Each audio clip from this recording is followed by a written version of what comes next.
Assalamualaikum warahmatullahi wabarakatuh. Assalamualaikum Rasulullah Muhammad ibn Abdullah wa ala alihi wa sahbihi wa ala wala hawla wa la quwwata illa billahi nawina ta'amun ta'alim nuflin jufada kuratizkir al-ifadat wa al-istifadah wa hatta natamassuki bi kitabillahi wa sunnati rasulihi wa du'a ila al-huda wa dalalata al-khair tiwa awjihi wa qurbihi wa thawabihi subhanahu wa ta'ala. Rabbi syrah li sadri wa yassir li amri wa hlul 'uqdatam min lisani yafqahu qawli. Amma ba'du. Para hadirin, para ashab ikhwan yang dimuliakan Allah Subhanahu wa taala. Alhamdulillah pada malam hari ini kita masih diberi kesehatan, kesempatan oleh Allah taala sehingga kita masih bisa bersama-sama mengaji, sama-sama belajar kitab Al-Hikam karya Imam Ibn Athaillah As-Sakandari rahimahullahu ta'ala yang disusun kembali oleh Al-Imam Ali Ibn Husamuddin Al-Hindi dalam kitabnya An-Nahjul Atam fi Tabyibil Hikam. Sebelum kita mulai, mari kita hadiahkan Al-Fatihah kepada muallif kitab, para syurah, para ulama, semua guru kita, semua orang tua kita, semua umat Islam, mukminin, mukminat, muslimin, muslimat. Ala hadin niyah wa lakum niyatin salihah wa ala ma nawabihi aslafun as-salihun. Wa ala hadratin Nabi Muhammad sallallahu alaihi wasallam. Al-Fatihah. A'udzu billahi minasyaitonir rajim. Bismillahirrahmanirrahim. Alhamdulillahi rabbil alamin, arrahmanir rahim, maliki yaumiddin, iyyaka na'budu wa iyyaka nasta'in. Ihdinas siratal mustaqim siratal ladzina an'amta 'alaihim ghairil maghdubi 'alaihim waladdallin. Amin. Qala al-musannif rahimahullahu ta'ala Al-Imam Ali ibn Husamuddin Al-Muttaqi Al-Hindi fi kitabihi An-Nahjul Atam fi Tabyibil Hikam bab az-zuhdi wa fadilatuhu ila an qala al-aqwanu zahiruha zirrah wa batinuha ibrah. Fan-nafsu tanzuru ila zahiri hurratiha wal qalbu yanzuru ila batini ibratiha. Al-aqwanu utawi pira-pira alam semesta. Zahiruha iku utawi zahiri aqwan iku ghurratun, iku mencorong atau tipuan. Wa batinuha lan utawi batine aqwan iku ibratun, iku pelajaran. Nafsu mongko utawi nafsu iku tanzuru, iku ningali apa nafsu ila zahiri ghurratiha maring zahiri tipuan dunia. Wal qalbu lan ati iku yang zuru, iku ningali apa ati ila batini ibratiha maring batine pelajaran aqwan. Selanjutnya in aradta lamun karep sapa sira an yakuna ing yen ta ana laka iku tetep kedue sira izun utawi kemuliaan layak nakang ora rusak apa izun fala tasta'izzanna mongko aja gawe mulia, mongko temen-temen aja gawe mulia sapa sira bi izin kelawan kemuliaan yang nakang rusak apa iz. Alhamdulillah pada malam hari ini kita masih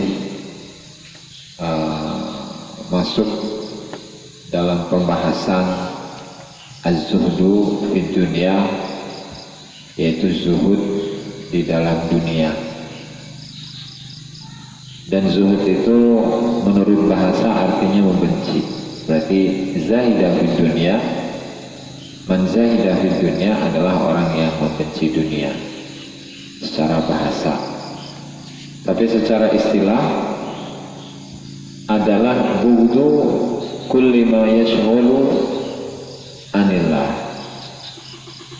Itu membenci semua yang dapat menyibukkan dirinya dari Allah Subhanahu wa Ta'ala. Nah, sehingga oleh para ulama, oleh para ahli tasawuf, oleh para aulia dan para ahli thariqah, zuhud itu lawannya adalah hubud dunia. Dan hubud dunia itu ra'su kulli khati'atin, merupakan pangkal utama dari semua dosa. Nah, kemudian ketika seseorang itu memegang yang di tangannya itu terdapat banyak harta dunia, maka bagaimana? Nah, dilihat apakah hatinya itu condong kepadanya atau tidak. Dan di sini pembahasan mengenai hubud dunia itu dijelaskan oleh Syekh Abdul Wahab Asy-Sya'rani rahimahullahu ta'ala dalam kitabnya Lataiful Minan wal Akhlaq fi Wujubi At-Tahadduts bin Ni'ami 'alal Itlaq, halaman 420. Beliau mengatakan, wa mimma manallahu tabaraka wa ta'ala bihi 'alayya karahati li syai'in yuqimu fi qalbi min mahabid dunya illa sahwan aw ghaflatan. Di antara hal yang Allah Subhanahu wa Ta'ala karuniakan kepada diri beliau, yaitu Syekh Abdul Wahab Asy-Sya'rani membenci segala sesuatu yang berdiam di dalam hatinya dari perkara-perkara yang disukai dari dunia, kecuali dalam keadaan lupa atau lalai. Sawa'kan dzalika al-mahbub zawjatan aw waladan aw mana, baik itu yang dicintai itu berupa istri atau anak atau harta. Wa man dhaqa hadzal maqam istaraha min muzahamatin nasi 'ala dunya, dan barang siapa yang merasakan maqam ini, maka dia telah beristirahat, telah damai dari berebut dengan manusia yang memperebutkan dunia.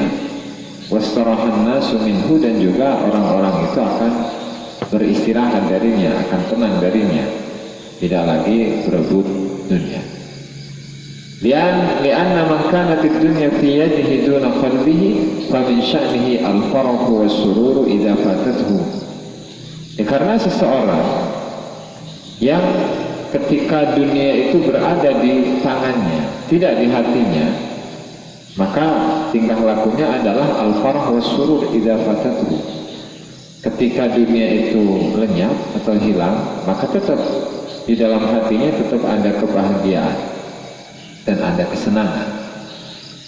Karena khawatir khaufan min an tashghalahu an rabbihi azza wa jalla, ya, karena dia takut hal itu atau lenyapnya dunia itu dapat menyibukkan dirinya dari Tuhannya, yaitu Allah Subhanahu wa Ta'ala. Nah, sehingga dari keterangan ini setidaknya Syekh Abdul Wahab Asy-Sya'rani itu membahas tentang zuhud atau kebencian di dalam hal yang atau semua hal yang dicintai di dunia ini, baik berupa anak, berupa istri atau berupa harta.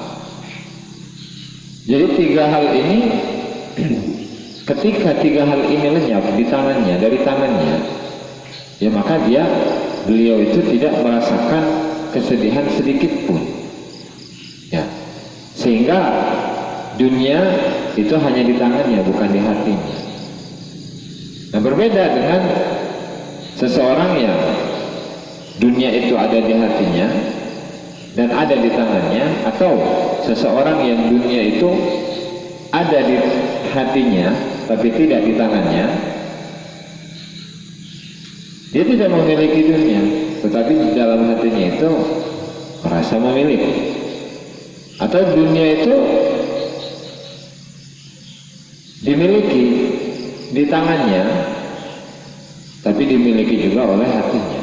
Nah, maka dalam dua keadaan seperti ini, ya, orang yang memiliki sifat tersebut, berarti dia telah memiliki akhlak yang buruk. Cinta dunia itu masih ada di dalam hatinya. Nah, padahal Allah Subhanahu wa Ta'ala itu mensyaratkan bagi orang-orang yang ingin dekat kepadanya agar dia tidak mencintai dunia, dia tidak menyukai dunia, dia tidak menyukai dunia, dia tidak mencintai dunia, kecuali hanya untuk membagi-bagikan dunia itu kepada orang-orang yang berhak untuk mendapatkannya. Nah, makanya dari para ahli ma'rifat, ya, dari para aulia, mereka itu dari mereka banyak yang menyukai dunia, tapi apa maksudnya? Gitu. Nah, ini juga dijelaskan oleh beliau. Fa'alima annal mazmuma min mahabbatid dunya innama huwa idza kana bi hukmi tabr la bi hukmi tahbibillahi ta'ala dzalika li gharadin sahih fa inna dzalika ghairu mazmumin bal huwa mahbubun syar'an. Sehingga dari hubud dunia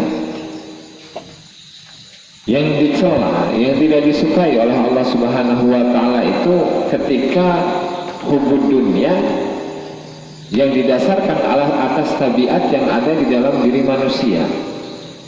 Tabiat dalam diri manusia itu kebanyakan atau mayoritas mencintai dunia. Tetapi ketika sebaliknya mencintai dunia, tetapi dasarnya adalah Allah Subhanahu wa Ta'ala membuat dirinya cinta kepada dunia, tetapi dengan tujuan yang benar, maka hal ini tidak dilarang, tidak dibenci oleh Allah Subhanahu wa Ta'ala. Bahkan sebaliknya, bal huwa mahbubun syar'an. Bahkan hal yang seperti ini itu adalah hal yang terpuji menurut syariat. Nah, sehingga banyak fa'inna akabiral awliya yuhibbun al-mal hubban jamma liyunfiquhu fi mardatillahi azza wa jalla. Ya, banyak dari tokoh-tokoh besar, para wali, mereka itu sangat mencintai dunia. Nih, para tokoh-tokoh besar dari para aulia, mereka itu sangat mencintai dunia, sangat mencintai dunia.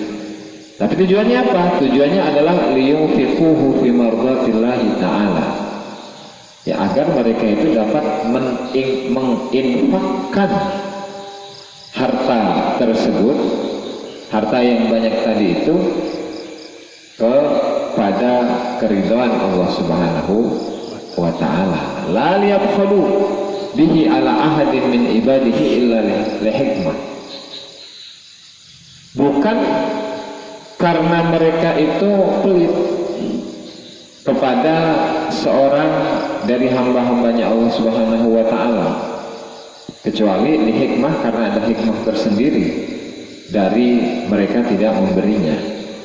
Li'annahum mahfuzuna min afatil mal, ya, karena para akabirul aulia, wali-wali yang besar itu, mereka dijaga oleh Allah Subhanahu wa Ta'ala dari penyakit-penyakit harta. Nah, bahkan wa nukhila an ba'dihim annahu kana yaqul innama bahkan dari sebagian para wali-walinya Allah Subhanahu wa Ta'ala, mereka berkata, sesungguhnya saya itu mencintai harta. Saya mencintai harta agar saya sukses, atau agar saya mendapatkan kelezatan perintah Allah Subhanahu wa Ta'ala, yaitu wa aqridullaha qardan hasanah. Wa aqridullaha, dan berilah hutang kepada Allah, qardan hasanah, dengan penghutangan yang baik. Artinya Allah Ta'ala itu dalam ayat ini lam yukhatib bidzalika illa ahlal jidal. Allah Ta'ala ini tidak memerintahkan wa aqridullaha qardan hasana kecuali kepada mereka-mereka yang memiliki harta, bukan orang-orang yang fakir, bukan orang-orang yang miskin yang tidak memiliki harta, yang tidak memiliki makanan yang dimakan setiap harinya. Nah, sehingga pada suatu hari Sayyidina Ayyub, Nabiullah Ayyub alaihi salam, beliau itu pernah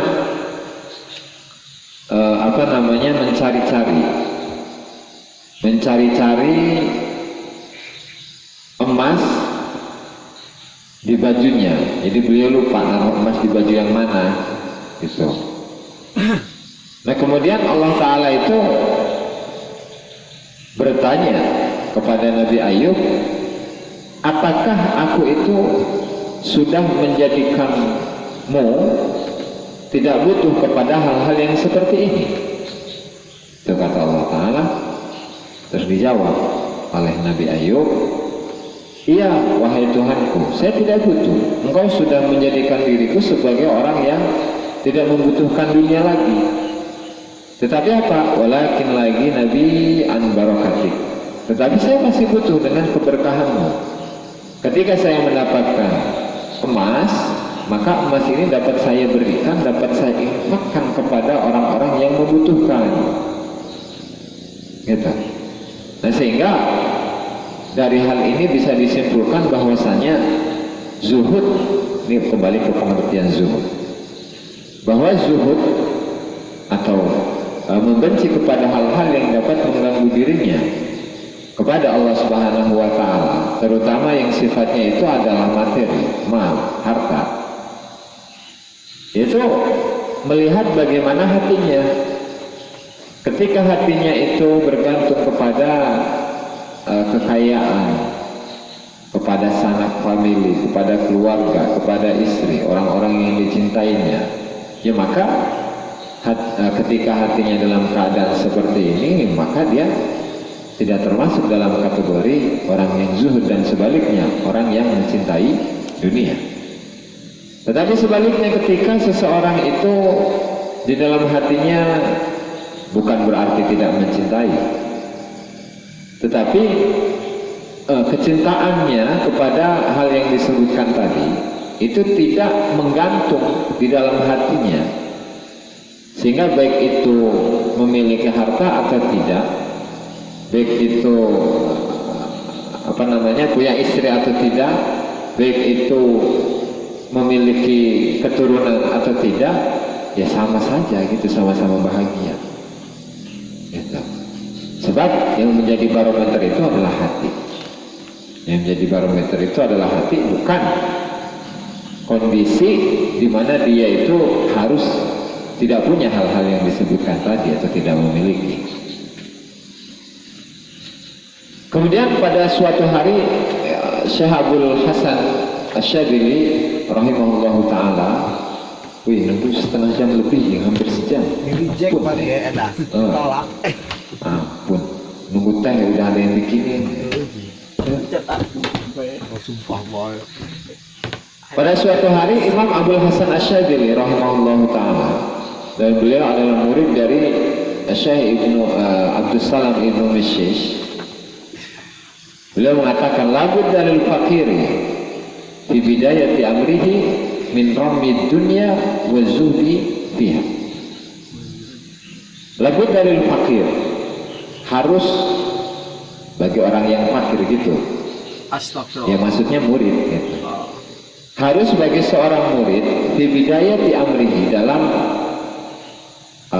permulaan urusannya, itu menjajakan kakinya ke dalam thariqah.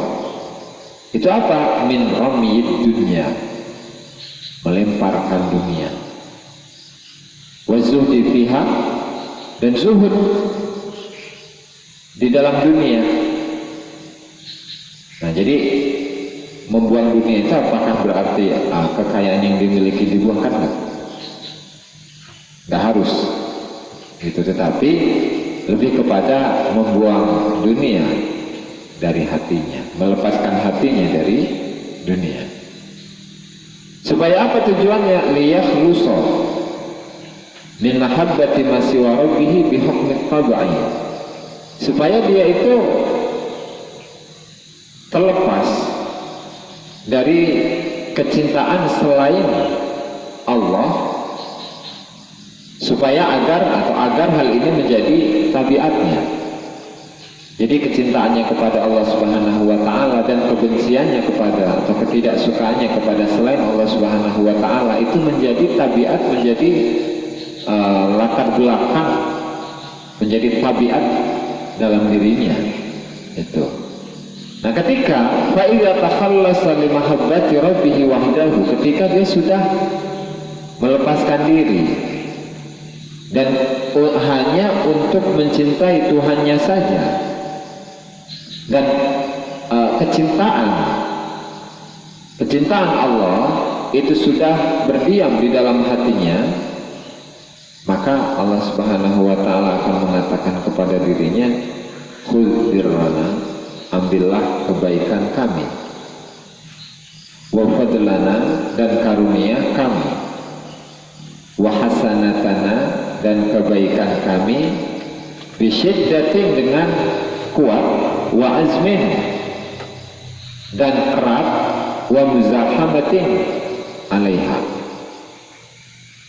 Nah, jadi intisari dari yang disebutkan oleh Syabul Hasan Asyadili tadi itu, di mana proses permulaan bagi seorang murid ketika menjajaki thariqah, ya dia harus membuang jauh-jauh kecintaannya kepada dunia, supaya dia itu mendapatkan cinta Allah Subhanahu wa taala secara tulus, secara murni. Ketika cinta Allah yang murni sudah didapat, kecintaan tersebut sudah mendiam di dalam hatinya, ya maka nanti dengan sendirinya Allah Subhanahu wa taala akan memberikan kenikmatan-kenikmatan yang besar, kenikmatan-kenikmatan yang tinggi, yang diantaranya adalah dia itu dikayakan oleh Allah Subhanahu wa taala. Ini kata Syekh Abdul Hasan Asyadili rahimahullahu taala. Oke, kembali kepada tema. Syekh Ibnu Athaillah rahimahullahu taala mengatakan al-aqwan zahiruha izzun ghirratun. Al-aqwan itu adalah jamak dari kaun, karena yakunu kaunan, yang artinya apa dong? Apa?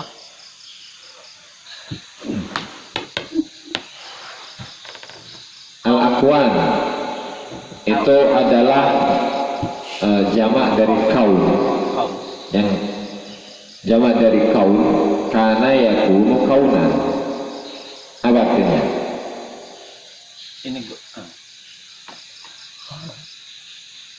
Ini ngaji dengerin gak? Kitabnya ada, kamu ampun dicek. Karena yakunu kaunan itu artinya ada.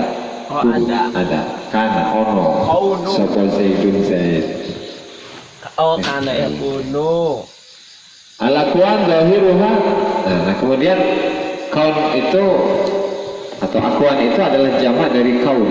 Kaun itu adalah masdar dari kana yakunu kaunan, yang artinya ada. Maksudnya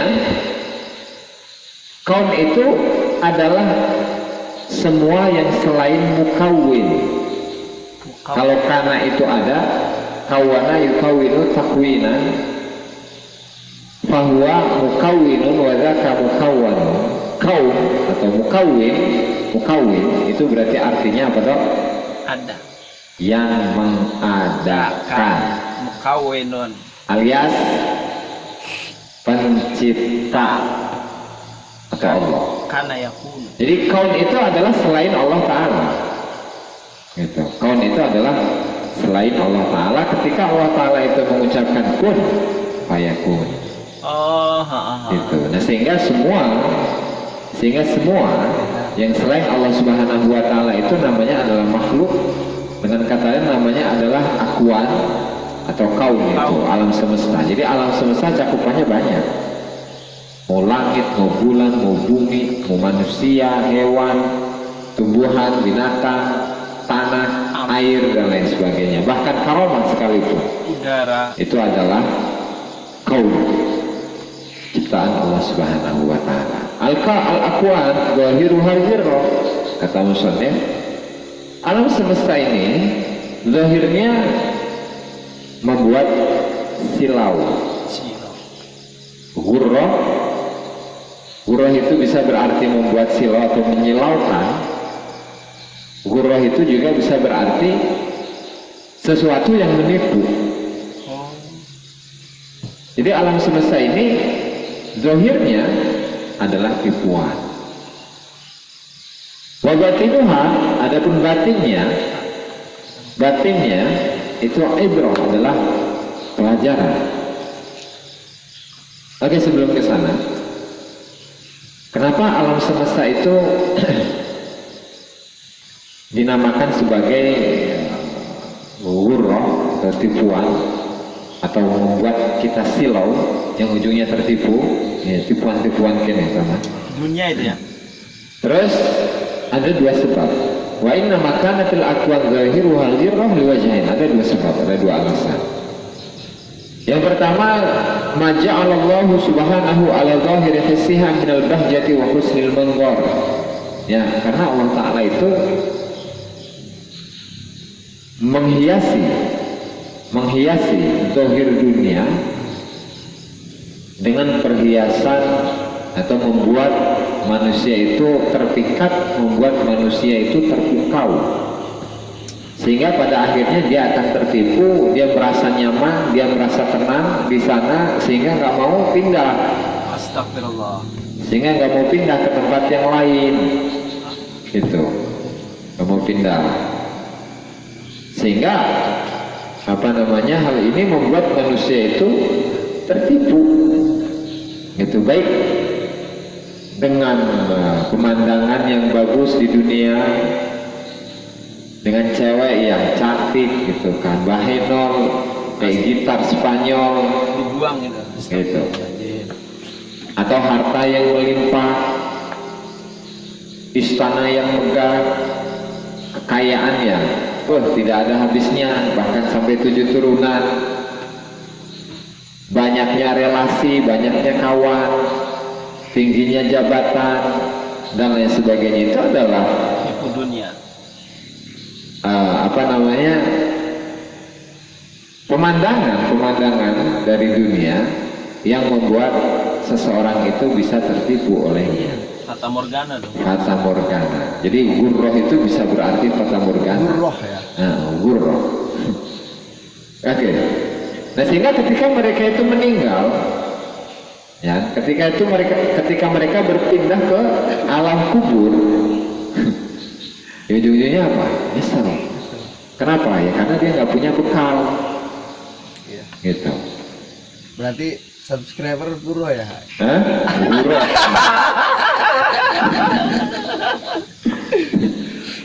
Nah, tetapi di dalam dunia ini, tadi kan zahirnya dunia itu seperti itu, ya. Batinnya dunia itu adalah pelajaran. Jadi beda antara ahlul qulub dengan ahlul zahir atau ahlul ghaflah. Kalau ahlul ghaflah, mereka memandang dunia itu bahwa dunia ini berpindah keadaan dari satu keadaan kepada keadaan yang lain, selalu berubah-ubah. Yang aslinya kaya jadi miskin, yang miskin jadi kaya, yang mulia jadi hina, yang hina jadi mulia, yang cantik, yang jelek jadi cantik, yang cantik jadi jelek, kan gitu. Jadi pelajarannya cuma itu. Kalau ahlul ghaflah, orang-orang yang koplak itu. Koplak. Ghaflah itu koplak, lalai dari Allah Subhanahu wa Ta'ala, gitu ya. Sehingga apa? Sehingga orang yang ahlul ghaflah tadi hanya melihat, mengambil pelajaran dari apa yang disaksikan saja. Apa yang disaksikan dari perkara-perkara yang nampak. Nah, tetapi untuk ahlul qulub, orang-orang yang memiliki hati, memiliki nurul basirah, ainul basirah, ya kan? Itu beda. Jadi melihat dunia itu tidak dengan pandangan tadi. Jadi melihat dunia dengan pandangan apa? Dengan melihat bahwa dunia itu, di balik dunia itu ada sang pencipta. Pencipta Allah Subhanahu wa taala, penciptanya adalah Allah Subhanahu wa taala. Sehingga dunia atau alam semesta ini yang diciptakan oleh Allah Subhanahu wa taala itu tidak mungkin serta-merta diciptakan oleh Allah Subhanahu wa taala begitu saja tanpa tujuan, tidak. Tetapi tujuannya apa? Tujuannya adalah untuk ikhtibar, untuk ujian, untuk cobaan. Apakah dia tertipu atau tidak?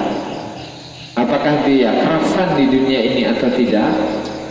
Apakah hatinya itu condong kepada selain Allah atau tidak? Itu. Sehingga apa? Sehingga yang mereka lakukan adalah bersiap-siap untuk bertemu dengan alam yang setelah dunia ini, alam kubur atau akhirat. Maka mereka mempersiapkannya dengan apa? Ketika mereka punya harta, diinfakkan, dibagikan kepada yang butuh. Ketika mereka dalam keadaan tidak punya, maka mereka bersyukur. Itu kan. Ketika mereka beribadah, mereka sangat semangat dalam melaksanakannya. Dan dari ibadah itu mereka tidak melihat banyaknya ibadah, tetapi kualitas dari ibadah itu. Sehingga mereka bisa merasakan bagaimana kedekatan mereka dengan Allah Subhanahu wa taala. Gitu. Jadi intinya mereka bersiap-siap aja untuk menghadapi akhirat. Nah, sehingga al-aqwal zahiruha ghirrah wa batinuha ibrah. Zahirnya adalah tipuan dan batinnya adalah pelajaran, dan pelajaran ini bisa untuk pelajaran bagi orang-orang yang ahlul khoflah, yang khoflah-khoflah, nah, atau ahlul qulub, orang-orang yang memiliki hati, gitu ya. Fanafsu, lanjutan dari hikmah tadi, dunia itu zahirnya tipuan, batinnya pelajaran. Maka nafsu manusia, jiwa manusia itu melihat kepada zahirnya. Jadi melihat dunia itu keren, hebat, gagah. Yang dilihat itunya kalau jiwa, kalau nafsu manusia. Tetapi wal qalbu yanzuru ila batini ibratiha. Sementara hati, yang dilihat oleh hati itu adalah pelajaran di balik penciptaan dunia. Ibrah, pelajaran, ya kan? Kenapa? Inna makanatin nafsu tanzuru ibrataha ila zahiri hurratiha. Kenapa nafsu itu hanya melihat zahirnya sementara hati itu melihat batinnya? Ya karena kalau nafsu itu yang dilihat adalah kesenangan syahwatnya. Nah, kesenangan syahwatnya, sehingga hal itu akan menjadikan diri manusia itu sangat syauq, itu sangat rindu, ya, atau terlalu khawatir untuk kehilangan dunia. Astagfirullah. Itu. Nah, sehingga yang perlu dibenahi itu adalah hati. Nah, tadi makanya wal qalbu yanzuru ila ibratiha, ila batini ibratiha. Yang dilihat oleh hati itu adalah bagian dalam dari pelajaran di balik dunia ini. Maka yang dalam lagu itu apa? Ini keartilan. Dunia ini panggung sandiwara. Ya kan? Nah, dunia ini panggung sandiwara. penuh sandiwara Ya, pokoknya. sandiwara. Terus apa namanya? Kawin dulu. Itu kalau di ini ya, di sinetron itu kan ada sandiwara ya. Ininya apa namanya itu? Apa? Yang kalau bahasa wayang adalah, kalau film itu apa tuh? Aktor. Iya. Aktor. Sutradara. Sutradara. Jadi kan dunia ini adalah panggung sandiwara. Aktornya atau dalangnya siapa? Allah Subhanahu wa Ta'ala. Nah, jadi karena manusia di dunia ini hanya sebagai aktor, ya kan? Aktor atau pelaku dari sandiwara di alam semesta ini, ya maka yang namanya aktor itu harus nurut, harus patuh, harus tunduk kepada sutradara. Wayang itu nggak bisa loh, wayang kulit Wayang golek. atau wayang golek, dia nggak bisa ngomong sendiri. Yang ngomong siapa? Dalangnya, gitu kan? Dan wayang golek itu nggak punya keinginan. Astagfirullah. Benar. Wayang golek atau wayang kulit itu nggak bisa ngomong, karena yang ngomong adalah dalang. Sandiwara. Terus wayang kulit itu nggak bisa berpikir, karena yang berpikir siapa? Sutradara, dalang. Dan aktor juga aktor dalam sinetron atau film. Jadi dia nggak bisa carpe diem. Karena sandiwara, ya otomatis dia harus menyesuaikan ini atau mengikuti aturan-aturan atau teks yang telah disusun oleh sutradara, kan gitu. Nah, sehingga kehidupan manusia sebenarnya sama kayak gitu. Itu adalah panggung sandiwara. Sehingga para ahli ma'rifat, para arifin, ketika mereka melihat dunia ini, ketika mereka hidup di dunia ini, yang mereka lihat adalah bukan dunianya, bukan aktornya, bukan wayangnya, tetapi yang dilihat adalah dalangnya atau sutradaranya, yaitu Allah Subhanahu wa Ta'ala. Sehingga mereka tidak tertipu dengan sandiwara yang telah disusun oleh Allah Subhanahu wa Ta'ala. Telat ya, Terus. In aratta an yakuna laka izun layakna fala tasta'izan bi idniyakna wallahu ta'ala alam. Lain macet benar ditilang. Demikianlah para hadirin yang dimuliakan Allah Subhanahu wa Ta'ala. Hampir 40 menit soalnya, Mas. Berapa? Hampir 40 menit. Pengajian pada malam hari ini mudah-mudahan kita bermanfaat bagi kita semua, dan semoga Allah Ta'ala memberi taufik hidayah untuk bisa mengamalkannya. Amin ya rabbal alamin. Kurang dan lebihnya saya mohon maaf. Allahumma fiqhil aqwamit thoriq. Assalamualaikum warahmatullahi wabarakatuh.